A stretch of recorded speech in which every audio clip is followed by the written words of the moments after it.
Hi. మనం ఇప్పుడు హంపి దగ్గర ఉన్నామండి. ఆహ్, హంపి దగ్గర ఇది కమలాపురం అంటారు. ఇక్కడ సన్‌సెట్ పాయింట్ ఉంటుంది. రఘునాథ టెంపుల్, మాల్యవంత రఘునాథ టెంపుల్ అని ఉంది. అక్కడ సన్‌సెట్ పాయింట్ అవన్నీ చూసుకొని భీమాస్ గేట్ అని ఒక గ్రౌండ్ టెంపుల్ ఉంటుంది నీళ్ళ కింద, అది చూసుకున్నాం. అక్కడ నుంచి ఇప్పుడు నవబృందావనం వెళ్తున్నాం. మధ్యలో we had a bath here. Such a beautiful place. You can see that. మీరు చూడొచ్చు, ఇక్కడ వాటర్ న్యాచురల్ ఫ్లో ఉంది. ఇది వాటర్ చూడొచ్చు, కెన్ అదే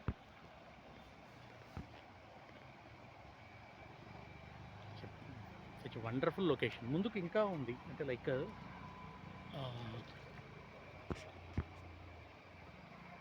హౌ సీనిక్ ఇట్ ఈస్.